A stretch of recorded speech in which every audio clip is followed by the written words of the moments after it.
Aquarius, tignan natin kung ano yung mensahe para sa iyo. Keep in mind na ito ay general reading lamang kaya hindi lahat makaka-relate. Pakilawakan po ang isipan at kung hindi ka pa nakasubscribe dito sa ating channel, please subscribe and hit the bell button para lagi kang updated every time na meron tayong uploads. Pwede nyo rin pong panoorin yung inyong other signs, Moon, Rising, and Venus.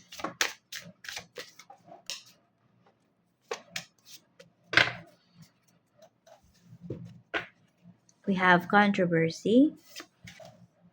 Meron tayo ditong cold shoulder and we have infatuation. Yan. Tignan natin kung ano-ano yan na aspect ng life mo. Ano tong controversy na ito? Drama, scandal, truth, coming out. This is for you, Aquarius, Sun, Moon, Rising, and Venus. Tignan natin.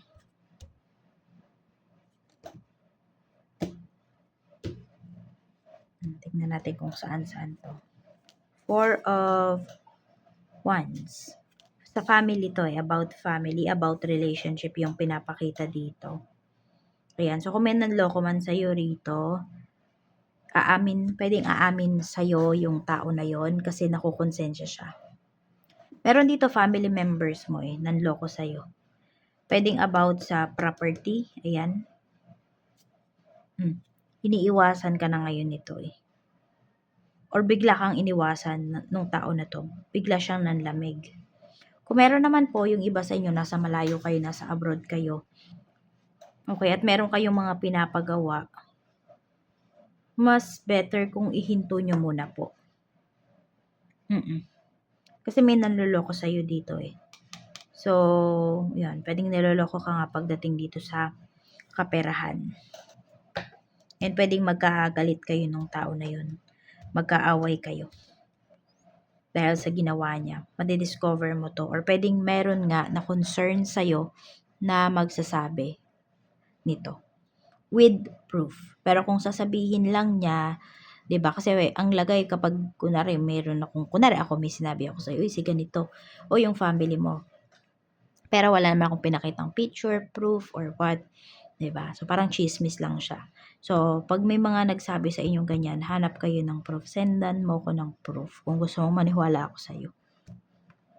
Or sabihin mo, sige mag-send ka ng proof. Yung tipong ganyan. Tingnan natin. Ito, cold shoulder. Meron dito, ayaw pa rin makipaghiwalay sa'yo. Ayan. Or ayaw pa rin humiwalay sa'yo. Kahit hindi na kayo okay. Pwede kasi na sa'yo dumedepende yung tao na to. Aquarius. Kaya kahit hindi na okay yung relationship ninyo, kahit anong relationship to doesn't mean na ito ay romantic relationship lamang.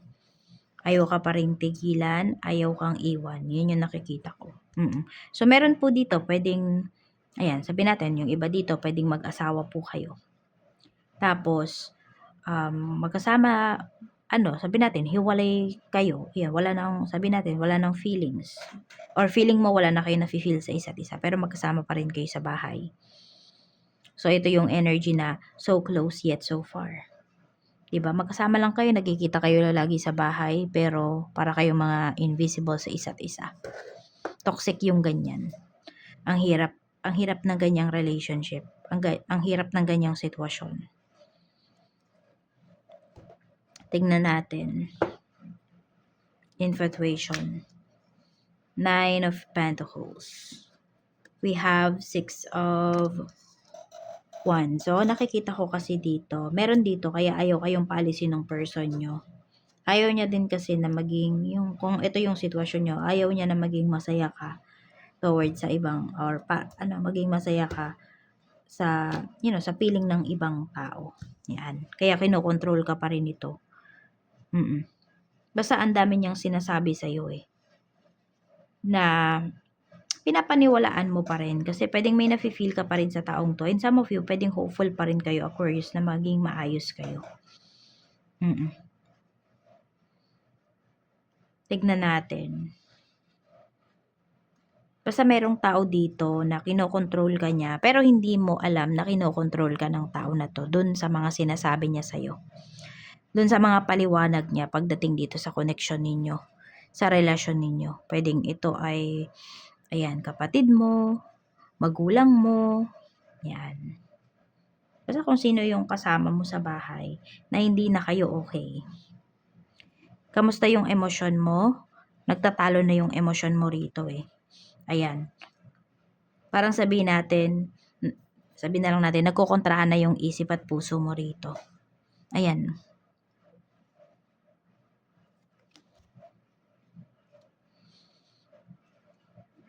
Magulo yung isipan mo ngayon. Feeling down nga yung iba sa inyo ngayon, eh. Parang ayaw nyo na din munang mag-isip. Kasi na-disappoint talaga kayo. Sobrang nasaktan ka dun sa ginawa nung tao na pinagkatiwalaan mo. We have Death card, your spiritual health. So, somehow, you are thankful na pinakita ka agad sa inyo or nagpakilala ka agad yung tao na yun sa'yo. Oh, may ganyan ka pa rin na, meron ka namang ganyang nafe-feel. Thankful yung iba sa inyo. Yan, we have Death card kasi. Pagdating to sa spiritual health ninyo. So, pwedeng, yes, nalulungkot kayo ngayon, magulo yung isipan nyo, but at the same time, nandun yung tinatry nyong intindihin kung ano ba yung tinuturo sa inyo nung pangyayari na to sa inyong buhay. So, nandun pa rin na somehow, naiisip mo na basta may positivity ka pa rin na nakikita towards dito sa magulong sitwasyon mo or sa toxic na situation mo ngayon. Tingnan natin. So, parang ang nakikita ko dito, Aquarius, matatanggap mo kung hanggang doon na lang talaga yung connection ninyo nung tao na yun. Merong mga bagay dito na hindi mo na talaga ipipilit. Yes, pwedeng hopeful ka pa, pero 'di ba kung wala ka naman ng magagawa, it's out of your control, out of control. So, So, pwedeng magde-detach na yung iba sa inyo. Tignan natin, okay, energy naman ng mga tao makakasalamuha mo, sobrang sisipag. Sobrang busy ng mga tao sa paligid mo. So, medyo nalulungkot din yung iba sa inyo kasi parang feeling mo walang nakakaintindi sa'yo, walang gustong umintindi sa'yo. May ganyan. We have Ace of Wands, blessing na marireceive mo. So, may travel na pinapakita sa inyo rito. We have the Star. Ito, meron ditong travel na pinapakita. Travel sa dream place po ninyo. Ayan, may travel talaga. So, pwedeng iba sa inyo, mas pipiliin nyo na lang talaga na umalis. Meron dito. Parang yun na yung gagawin ninyo. Ayan, blessing to para sa'yo kasi mas magkakaroon ka ng peace of mind. Mas makikilala mo rin yung sarili mo. So, kung peace of mind ang gusto po ninyo, ayan, ibibigay po yan sa inyo. Pero, yun nga, may pag-alis kasi na pinapakita rito. So, hindi nyo talagang umalis kung nasaan kayo. Okay, yung iba sa inyo na, hindi po ako alis kasi bahay ko to. So, paalisin mo yung mga taong kasama mo dyan na nagbibigay ng toxicity sa'yo, na hindi ka na nire-respeto. Yan, lalo na yung iba sa inyo, kung meron kayong mga anak dito, na sabihin natin, yung mga anak nyo meron ng asawa, 'di ba? Meron na silang sariling pamilya. So, wag nyo i-tolerate na, alam mo yun, na nakatira pa rin sa'yo. So, mahihirapan kasi yung tumayo sa sarili nilang mga paa. Kahit mga mga kapatid mo, Aquarius. 'Di ba? Kung nasa legal age na yung mga kapatid mo, kaya na nilang magtrabaho, ikaw meron ka ng sariling pamilya. So, yan, para hindi ka nila matoxic, hindi ka matoxican sa kanila, hindi kayo magka-toxican sa isa't isa. So, it's time to separate ways na. Tignan natin, okay, blockages sa life mo ngayon. We have Justice. Merong mga yung blockages dito para sa inyo is more on mga legal papers. Okay, meron naman dito, yung iba sa inyo, pwedeng may mga IDs kayo rito, pwedeng meron na wala ng IDs, or yung iba po sa inyo, wala pa kayong IDs, ganyan, na yun yung kailangan yung ayusin, kaya medyo na yun, medyo napipigil yung mga kilos po ninyo kasi may mga papeles kayo rito na kulang. Mga requirements na hindi ninyo ma-provide. We have 10 of Wands. Isa yun sa mga kinaka-stressan ng iba sa inyo. We have 4 of Cups. Ayun nga, ito yung nagbibigay sa'yo ng stagnant energy. More on, ayan, mga legal cases, meron. Legal matters. Meron din po rito, yun nga, yung mga pagkuha-kuha ng mga IDs, mga requirements, doon. Yes, yun. Simple lang yung blockages sa life ninyo na pinapakita rito. Pero medyo nahihirapan yung iba sa inyo na kumilos. Pwedeng kulang sa financial, meron din po dito, medyo magulo din yung sabihin natin yung mga papers ng parents mo, yung ganon. Basta pwedeng nagkamali din sa name, yung tipong yung iba po sa inyo, kung hindi IDs yan, yung pangalan po ninyo, dun sa IDs mo, hindi magkatugma dun sa birth certificate mo, and so on, ganyan, or, basta merong problema na medyo nahihirapan kayong ayusin, yan, yung iba sa inyo, is dahil kulang kayo sa oras, meron din po dito sa pera. Short kayo sa pera, ganun. So, work naman, we have Queen of Pentacles. Yan, marami po dito, maganda yung inyong trabaho. Meron dito, breadwinner. Oh. We have the High Priestess. Malakas po kumita yung iba sa inyo. We have Three of Cups. Masaya din po kayo sa trabaho. We have the Emperor. Yan. Ito naman yung mga co-workers mo. So, yun lang. Medyo marami ka lang ditong co-workers na parang sila yung tagapagmana. Parang mga bossy-bossy, ganyan. Tignan natin sa negosyo naman. Kamusta yung negosyo? We have Wheel of Fortune. Marami po sa inyo, Aquarius, okay naman kayo pagdating sa kaperahan. Yan o, maganda. Maganda yung energy nyo. Pagdating sa negosyo din, oh. We have 7 of Swords. Yun lang, kailangan mo lang maging dito, maging wise kapag dating sa kinikita mo. Kasi yung iba sa inyo, pwedeng napakabait po ninyo. Hindi kayo talaga nagdadalawang isip mag-share. So, yun lang. Kailangan nyo ditong budgetin ng maayos. I-manage ng maayos yung pera po ninyo, yung kinikita ninyo dito sa trabaho, sa inyong negosyo. Tignan natin. Okay, sales, kamusta? Maganda din yung sales ninyo ngayon. Mga galante yung mga clients ninyo. Maraming galante na mga clients. Pwedeng may nagtitip, pwede rin naman yung pagiging galante na to ay maraming bibili na products mo. Ito naman yung mga staff mo. Yan, wala ka naman po magiging problema sa staff mo. Okay na okay sila. Pinapahalagahan nila yung trabaho nila dito sa iyong negosyo. Pagdating naman po sa kaperahan, mabilis daw yung pera para sa iyo, Aquarius. Yun nga lang, yung iba nga sa inyo, mabilis dumating yung pera, mabilis din siyang nauubos. Kaya nga, i-manage nyo talaga ng maayos yung pera ninyo. Tapos ito, may travel din talaga na pinapakita sa'yo. So, for some of you, pwedeng itong travel na to, itong occasion na to, ito yung paglalaanan mo ng iyong kaperahan sa mga susunod na mga araw. Sa love life mo naman, so ayan nga meron dito. Meron dito nagloloko pero ayaw ka pa rin pakawalan. Ganyan yung pinapakita. Kasi nga ayaw mayroong ibang makinabang sa'yo. Ayaw niya na maging masaya ka sa ibang tao. Meron naman po, 'di ba? Parang yung pinaparamdam naman sa'yo ng tao na to. Meron dito hiwalay na eh. No, meron talaga hiwalay na. Pero pinaparamdam niya naman sa'yo na kung kailan kayo naghiwalay, tsaka naman siya nag-e-effort. May ganyan akong nakikita, Aquarius. Tuloy naguguluhan ka, ano ba talaga? Tapos yung iba naman sa inyo, ganyan yung pinakita sa inyo, hiniwalayan kayo, tapos naging sweet sa inyo, tapos malalaman nyo meron na palang karelasyon. Na sila pa rin pala nung tao na pinagpalit niya sa'yo.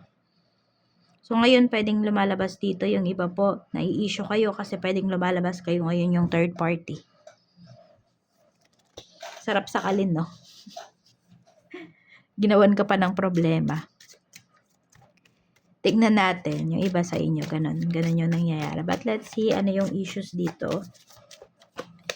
May third party nga talaga na pinapakita. Three of Pentacles. Sila pa rin yung third party niya. Gusto yata dalawa kayo. Ha? Papayag ka ba? Aquarius? Syempre hindi. Yung iba lang sa inyo, medyo napipilitan po pala meron dito. Yung nakikisama nga kayo sa bahay. Kasi pwedeng merong Di ko alam kung buntis yung iba sa inyo, may anak, ayan, may anak kayo, kaya nakikisama po kayo sa bahay. Doesn't matter ha kung ano yung ano ninyo dito, yung inyong gender. Yan o, meron dito, nakikisama kayo dun sa person ninyo, kahit alam ninyo na meron siyang other parties. Kasi mahal nyo, kasi merong nagdudugtong sa inyo, meron kayong anak. Meron nga yun, yung nakikisama pa rin sa bahay, kahit alam mo na may karelasyon na yung person mo. Two of Wands. Gusto niya dalawa kayo.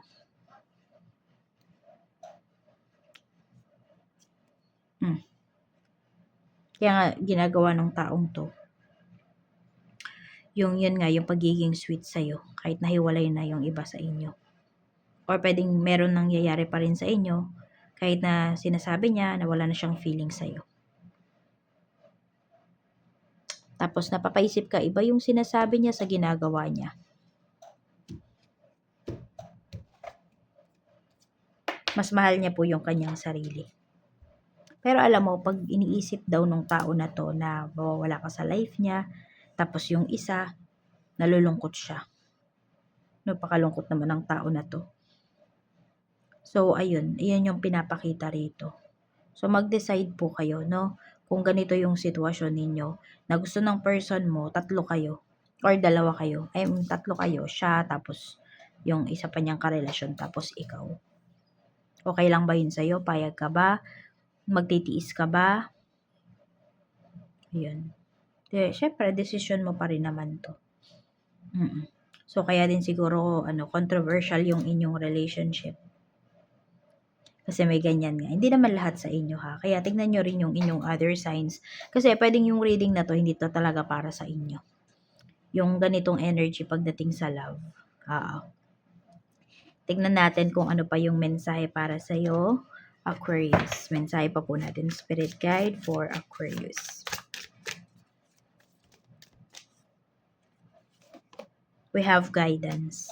Sabi dito, faith, healing, intuition, spiritual journey. Ayan po. So, may healing na paparating para sa'yo. Or, ito, mag-heal ka lang kapag umalis ka na dito sa toxic relationship na mayroon ka. Ayan po. Wala ka kasing peace of mind na mararamdaman dito. So, this is your guidance. This reading, pwedeng maging guidance mo to. Okay? So, ayan lang po. Maraming salamat. Mag-iingat po kayo always. More blessings to come. And see you again on my next video.